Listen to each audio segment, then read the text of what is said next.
दोस्तों, आप सुन रहे हैं आपकी हमारी हम सब की कहानियां। और इसी कड़ी में एहसास आपके अल्फाज हमारे प्रोग्राम में आज मैं सुना रहा हूं सुचिता मिश्रा की लिखी कहानी समर्पण, मेरे यानी लोकेश गुप्ता की आवाज में। अभिषेक और स्नेहा ने परिवार के खिलाफ जाकर शादी की थी। इस कारण उन्हें उनके परिवारों ने घर से बेदखल कर दिया था। अब वो दोनों ही एक दूसरे का सहारा थे। घर से बेदखल होने के बाद अभिषेक के पास कोई काम धंधा नहीं था।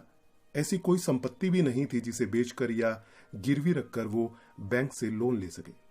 दोस्तों से थोड़ा थोड़ा पैसा उधार लेकर उसने किराए पर एक दुकान ली और छोटा सा अपना बिजनेस शुरू किया। भगवान की कृपा से कुछ ही दिनों में उसकी दुकान अच्छी खासी चलने लगी। अभिषेक ने दोस्तों का पैसा भी धीरे धीरे करके चुकता कर दिया। इसी बीच स्नेहा भी प्रेग्नेंट हो गई और कुछ समय बाद उसने एक बेटे को जन्म दिया। अब उनके छोटे से परिवार में कोई कमी न थी। स्नेहा और अभिषेक ने बेटे का नाम समर्पण रखा। तीनों खुशी खुशी रहने लगे। बस अब अभिषेक को किराए की दुकान छोड़कर अपनी दुकान खरीदनी थी। वो अपने बेटे और पत्नी की झोली में दुनिया की सारी खुशियां डाल देना चाहता था, लेकिन किस्मत को तो कुछ और ही मंजूर था। समर्पण भी 2 साल का हुआ था कि अभिषेक की एक दुर्घटना में मौत हो गई। उस नन्हे बच्चे के सिर से उसके पिता का साया उठ गया। घर में आ रही खुशियां मानो दरवाजे से ही वापस लौट गई। अब समर्पण की सारी जिम्मेदारी स्नेहा के ऊपर थी। स्नेहा नहीं चाहती थी कि इन हालातों का समर्पण की परवरिश पर कोई असर पड़े। वो उसे अच्छी से अच्छी शिक्षा देना चाहती थी और एक काबिल इंसान बनाना चाहती थी, लेकिन वो क्या करे, कैसे करे, कुछ समझ में नहीं आ रहा था। कुछ समय तक तो अभिषेक के इकट्ठे किए हुए पैसों से गुजारा चल गया, लेकिन धीरे धीरे सारे पैसे खत्म होने को आ गए। उधर समर्पण भी अब 4 साल का हो गया था। उसके बेहतर पढ़ाई और घर के खर्चे भी बढ़ने लगे थे। लिहाजा स्नेहा ने फैसला किया कि अब उसे खुद ही कुछ काम करना पड़ेगा। घर खर्च के पैसे निकालने के साथ साथ बेटे की बेहतर परवरिश भी कर पाए, इसके लिए उसने कपड़े सिलने का काम शुरू किया।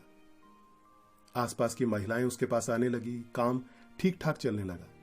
ऐसे ही 4 से 5 साल स्नेहा ने बिता दिए। समर्पण भी करीब 9 साल का हो गया।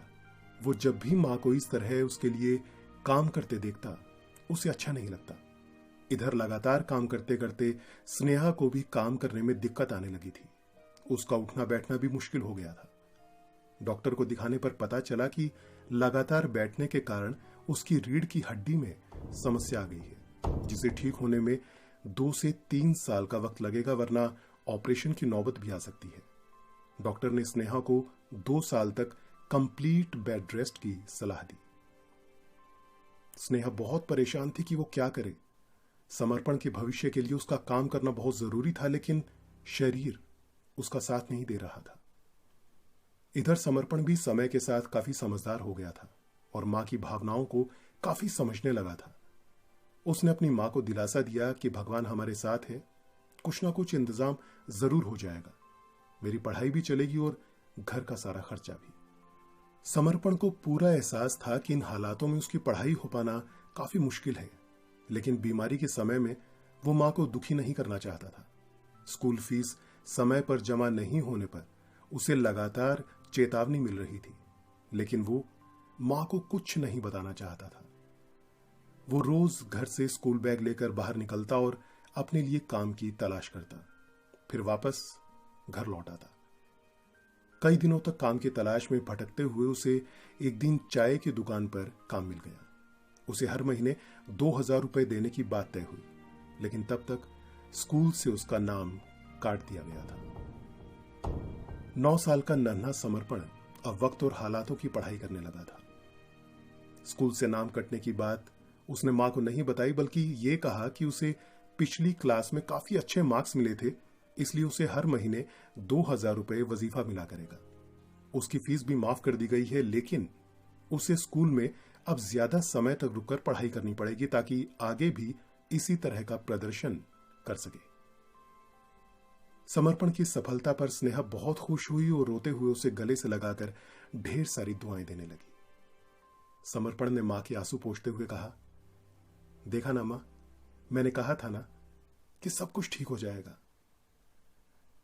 समर्पण रोजाना घर से स्कूल बैग लेकर निकलता और चाय की दुकान पर दिन भर काम करता। शाम होते ही बैग लेकर वापस घर आ जाता। फिर मन घड़ंत स्कूल के किस्से बनाकर मां को सुनाता ताकि मां को रत्ती भर भी एहसास न हो कि समर्पण उससे झूठ बोल रहा है। महीने में मिलने वाले 2000 रुपए से वो घर की जरूरत का सामान लेकर आता, राशन लेकर आता और मां के लिए दवाएं लेकर आता। 2 साल बाद जब स्नेहा की हालत में कुछ सुधार हुआ तो एक दिन उसने सोचा कि क्यों ना समर्पण के स्कूल में जाकर उसे सरप्राइज दिया जाए। समर्पण काम पर गया हुआ था और स्नेहा स्कूल पहुंच गई। छुट्टी की काफी देर बाद तक जब उसका बेटा स्कूल से बाहर नहीं निकला तो उसे चिंता होने लगी। वो स्कूल के अंदर गई। उसे समर्पण की पुरानी क्लास टीचर दिखाई दी जो बस घर के लिए निकलने को तैयार थी। उसने उन्हें आवाज देकर रोका और समर्पण के बारे में पूछा। तब जाकर उसे पता चला कि स्कूल फीस जमा न होने की वजह से 2 साल पहले ही समर्पण को स्कूल से निकाला जा चुका है। स्नेहा को यह सुनकर बहुत धक्का लगा। वो बर्दाश्त नहीं कर पाई। उसे समझ नहीं आ रहा था कि आखिर 2 साल से उसका बेटा स्कूल ड्रेस पहनकर, स्कूल बैग लेकर सुबह सुबह कहां जाता है, कहां से वो पैसे लेकर आता है। उसके मन में कई तरह की आशंकाएं कौंध गई, गलत ख्याल आ रहे थे, साथ ही बहुत ज्यादा गुस्सा भी। किसी तरह वो घर पहुंच गई और रोज की तरह उसका इंतजार करने लगी। जैसे ही समर्पण घर वापस आया तो स्नेहा अपना आपा खो बैठी और उसे बुरी तरह पीटा और भला बुरा कहकर घर से बाहर निकल जाने को कहा। वो उसके झूठ से बुरी तरह से आहत हो चुकी थी। समर्पण भी सिसकियां लेते हुए मां को समझाना चाहता था लेकिन कुछ नहीं कह पाया और वहां से बाहर निकलकर एक मंदिर में जाकर बैठ गया। मंदिर में बैठकर वो भगवान को निहारे जा रहा था और उसके बाद उसने अपने स्कूल बैग से कॉपी निकाली और कुछ लिखना शुरू कर दिया।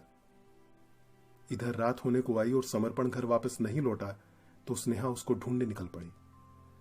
लोगों से पूछते पूछते वो मंदिर पहुंच गई और देखा समर्पण भगवान को बस निहारे जा रहा था, मानो हजारों प्रश्न उसके कलेजे में कौंध रहे हों।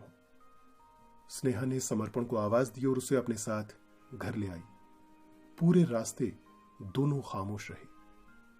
रात में रोते रोते समर्पण सो गया। उसके बाद स्नेहा ने उसका स्कूल बैग उठाया और चेक करने लगी कि आखिर वो जाता कहां है।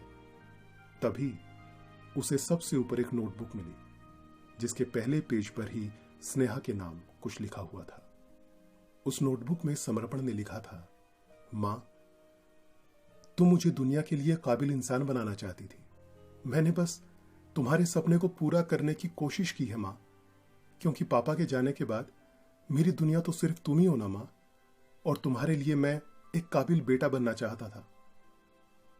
मां, तुम्हारे लिए बेशक मैं एक छोटा बच्चा हूं, लेकिन हालातों ने मुझे बचपन में ही बड़ा बना दिया। गरीबी इंसान से सबसे पहले उसका बचपन ही छीनती है। जब तुम बिस्तर पर थी तो मेरे लिए पढ़ाई से कहीं ज्यादा जरूरी तुम्हारा ठीक होना था। अगर तुम न रहती तो मैं किसके लिए काबिल बनता मां? इन 2 सालों ने मुझे तुम्हारी दिन रात की मेहनत और कष्ट का एहसास कराया। मुझे आत्मग्लानि होती थी जब मैं तुम्हें इस कदर हर वक्त मेरे लिए कष्ट सहते देखता था। यदि तुम्हें सच बताया होता तो तुम मुझे बच्चा समझकर यह काम कभी नहीं करने देती और खुद परेशानी उठाकर काम का बोझ उठाती रहती। मां, वक्त ने मुझे सिखाया कि काबिल का मतलब सिर्फ पढ़ा लिखा होकर बड़ा इंसान बनना नहीं होता, बल्कि जीवन की प्राथमिकताओं को समझकर समय के अनुसार सही फैसले लेना काबिलियत है। अगर फिर भी तुम्हें मेरा यह झूठ आहत करता है तो मैं उसके लिए दिल से माफी मांगता हूं, पर मैं इस तरह अपनी जिम्मेदारियों से नहीं भाग सकता था मां। ये नोट पढ़ते ही स्नेहा फूट फूट कर रोने लगी। उसने अपने नन्हे से कलेजे के टुकड़े को गले से लगा लिया और उसके सर पर प्यार से हाथ फेरते हुए बोली, बेटा, मुझे फख्र है तुम पर।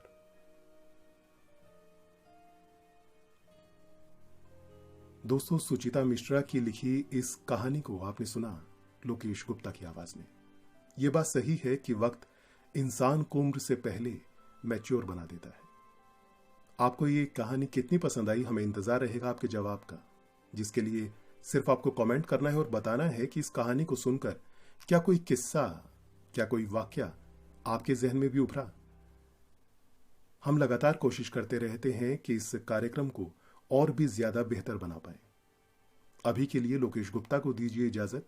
अपना बहुत ख्याल रखिए और जुड़े रहें आपके अपने पसंदीदा प्रोग्राम से, जिसे आप मोहब्बत से कहते हैं एहसास आपके, अल्फाज हमारे। धन्यवाद।